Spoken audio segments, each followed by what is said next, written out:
আসসালামু আলাইকুম, সবাইকে স্বাগতম আজকের পর্বে আমি যেই আরেকটি বিষয় নিয়ে আলোচনা করব সেটি খুবই গুরুত্বপূর্ণ বিষয়, অ্যাডভান্স এক্সেল।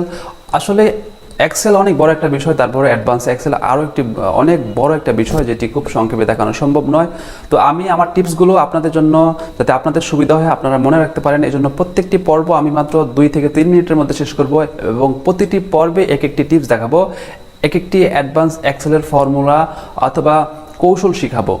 আশা করি আমার ধারাবাহিক পর্বগুলো আপনারা দেখছেন এবং আশা করি উপকৃত হচ্ছেন।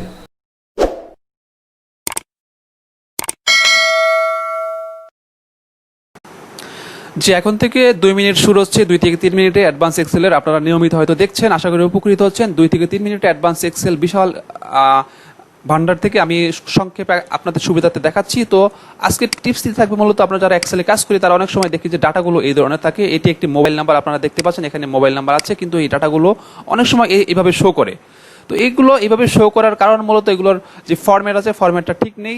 তো অনেক সময় এই যদি কোনো ডাটা ফরম্যাট ঠিক না থাকে, সেক্ষেত্রে আমরা এগুলো সিলেক্ট করে এখান থেকে আমরা নির্বাচন করবো যে এগুলো কি ফরম্যাটে হবে। অর্থাৎ এগুলো কিন্তু আমাদের নাম্বার ফরম্যাট, ঠিক আছে। আমরা যদি নাম্বার দিয়ে দেখুন, এখানে নাম্বার ফরম্যাটে এসে গেছে। তো আগে যেখানে জেনারেল ফরম্যাটে ছিল, এই জন্য এই ডিজিটগুলো এইরকম শো করেছে,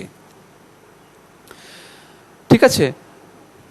তো আমরা এগুলো সিলেক্ট করে এখান থেকে ফরম্যাট আকারে, যদি কোনো ফরম্যাট দেখি আমরা এখানে ঠিক আসছে না, আমরা কোনো ডাটা দেওয়ার পরে যদি দেখি এগুলো এখানে উল্টাপাল্টা শো করছে, অর্থাৎ ফরম্যাট অনুযায়ী হচ্ছে না, সেক্ষেত্রে আমরা ঠিক এখান থেকে ফরম্যাট অপশন থেকে আমরা সেগুলোকে আমাদের নিজেদের মতো ফরম্যাট করে সেগুলো আমরা সমাধান করতে পারি মাত্র 1 ক্লিকের মধ্যে। এবার এখানে আরেকটি জিনিস দেখাবো। সাপোজ এগুলো কিছু আইডি অথবা রোল নাম্বার যাই বলেন, তো এগুলোর ফরম্যাটটা, মূল ফরম্যাটটা হলো এরকম। আমরা যখন সফটওয়্যার থেকে বিভিন্ন কারণে নিই, সেখানে থাকে এইরকম। তো আমরা চাচ্ছি যে ঠিক এইভাবে হাইফেন ইউজ করার জন্য এখানে শত শত অথবা হাজার হাজার স্টুডেন্ট আছে। সেক্ষেত্রে আমরা কি করবো, সেক্ষেত্রে ঠিক আগের মতো এভাবে সিলেক্ট করবো, করার পরে আমরা সেট ফরম্যাটে যাব। এখানে একটু মনে রাখতে হবে যে আমরা 3টা ডিজিটের পরে একটা হাইফেন এবং 2টা ডিজিটের পরে আরেকটা হাইফেন দিব। সেক্ষেত্রে আমাদের করতে হবে 1 2 3 4।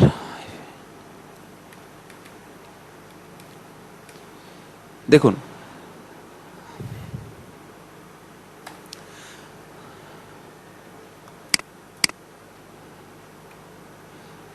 দেখুন আপনারা যদি এই ফরম্যাটে এগুলো বসান, প্রথম 3টি, তারপরে 2টি, তারপরে 4টি, এই ফরম্যাটে যদি এভাবে বসান, তাহলে এখানে সবগুলোর মাঝখানে অটো আপনার 2টা হাইফেন ঠিক এইভাবে, যেখানে দেখাচ্ছে স্যাম্পল, এভাবে আমি যদি ক্লিক করি তাহলে এভাবে বসে যাবে।